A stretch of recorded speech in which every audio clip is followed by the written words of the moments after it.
Para termul yang duduki komisaris kini mulai protes kebijakan Prabowo yang tiadakan insentif mereka.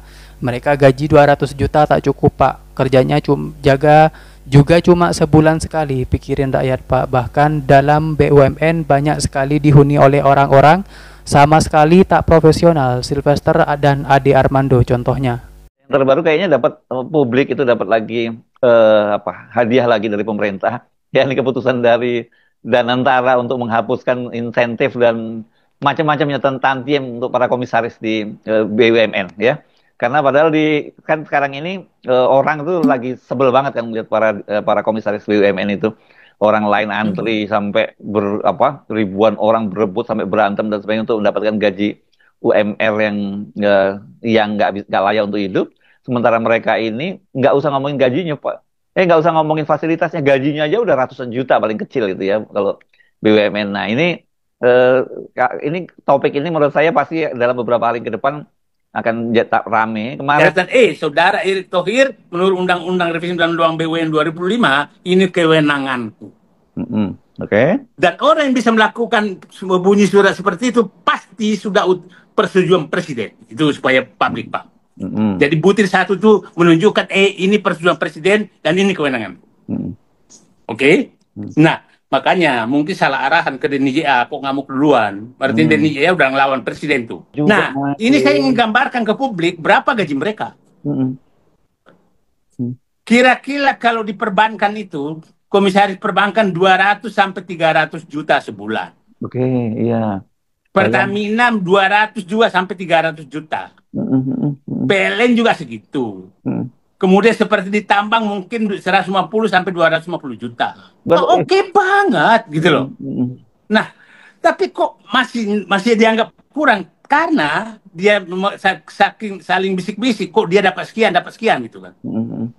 Nah, jadi supaya publik paham, pantaskah seorang di DNJA yang perkiraan saya sebagai gambaran saja kepada publik, pekerjaan komisaris itu hanya rapat minimum sekali sebulan. Iya. Itu pun dibantu oleh nama komite audit, macam-macam digantinya. Ya. Nah, tapi saya kira kalau dia ini kan udah sangat kaya raya lah. Dari surveinya sebenarnya dia udah cukup, udah berlebih kok sebenarnya. Jadi buat dia sebenarnya nggak akan terlalu kehilangan harusnya gitu loh. Saya sih sudah menyatakan sudah kaya, umur juga tidak terlalu muda lagi, kok tidak mau mengabdi pada negara. Oh, itu masalahnya ya. Oke. Dari bongkar files yang dilakukan RH Channel yang saya lakukan, itu ternyata tampilan dari slide 13 itu terlihat seperti apa sih profil komisaris utama misalnya. Terlihat sangat nyata di situ.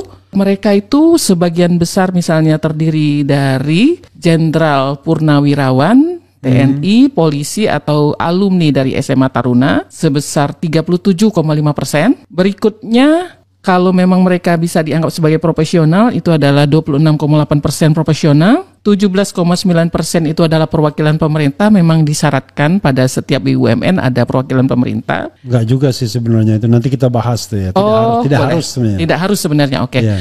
Dan partai partisan itu ada 7,1%. Partai dan partisan ini macam-macam, ini di komisaris utama saja. Oke. Jadi ketiga, kita perhatikan bahwa perusahaan pelat merah ini mulai dibongkar komisaris, jajaran direksi dan komisarisnya itu sejak habis Pilpres. Jadi gercep lah ya, gerak cepat begitu Prabowo menang, bongkar pasang direksi dan komisaris dilakukan. Dan terjadi hampir di semua sektor yang ada kebijakan seperti ini. Ini kembali ini second hit begitu ya buat Pak Prabowo untuk kembali kemudian dipuji. Dalam hal masalah ini dia mendengarkan gitu dan dia ngerti, dan walaupun ada nuansa bahwa ya terpaksa gimana lagi begitu karena memang keuangan negara sedang susah.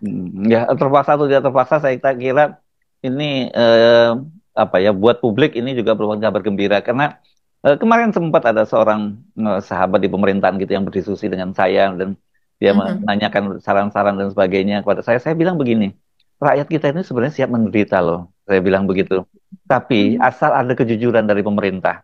Ya kalau mau menderita sama-sama dong. Jangan kalian yang foya-foya, tapi rakyat disuruh menderita, mereka nggak akan mau. Tapi kalau pemerintah itu memberikan teladan, menunjukkan bahwa kalian itu juga bersiap menderita seperti kita, sejarah menunjukkan seperti itu kok gitu.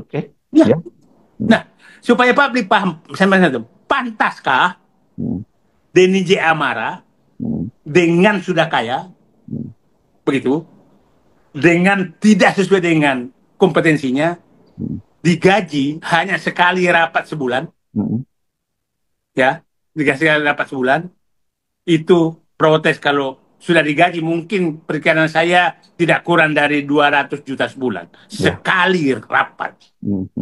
Sahabat saya Denny J.A. ini kan sahabat saya juga, yang dia langsung protes ya begitu ini di Tantiem dan dia seperti biasa memberikan argumentasinya ya pasti sangat bagus. Denny kan bacaannya luas dan sebagainya. Tapi itu kan teori, dan realitasnya kita tahu bahwa komisaris itu nggak ada kerjaannya di Indonesia itu kan gitu. Makan gaji buta aja. Belum lagi kalau kita ngomongin kompetensinya gitu. Pertanyaannya misalnya kayak Silverter Matutina misalnya, ya kan Mbak Agi? Apa kompetensinya dia jadi komisaris di grup Food ID ya? ID Food. Food ID ya. Misalnya seperti yang dikatakan teorinya bahwa dia bertanggung jawab terhadap soal macam-macam seperti yang dikatakan oleh Denny J.A. bahwa itu tanggung renteng bersama dengan direksi dan sebagainya.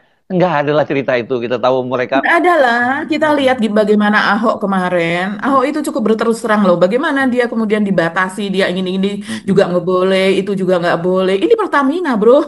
Iya, dan kalau kita lihat Silverter kerjaannya kan dia cuma ke Solo sana, Solo sini, ke TV-TV. Betul. Ngurusin Pak, membela jadi Pak Jokowi. Jadi apa urusannya buat kita rakyat ini mengeluarkan duit untuk orang-orang seperti itu kan gitu loh. Protes Tantim Komisaris BUMN dihilangkan. Aktivis 98 pecat Denny J.A. dari Komut PT Pertamina Hulu Energi. Gelombang kritik terhadap Komisaris Utama PT Pertamina Hulu Energi, Denny J.A. kian menguat setelah dirinya diketahui melayangkan protes terhadap kebijakan penghapusan Tantim untuk jajaran Komisaris BUMN yang diinisiasi pemerintahan Presiden Prabowo. Salah satu desakan keras datang dari tokoh aktivis 98, Ricardus Silalahi, yang meminta agar Denny J.A. segera dicopot dari jabatannya. Menurut Ricardus, tindakan Denny J.A. yang mengirimkan siaran pers ke berbagai media nasional berisi ketidaksetujuannya atas penghapusan Tantim Komisaris bukan hanya bentuk pembangkangan terhadap Presiden Prabowo, tetapi juga bentuk ketidakpekaan terhadap kondisi bangsa.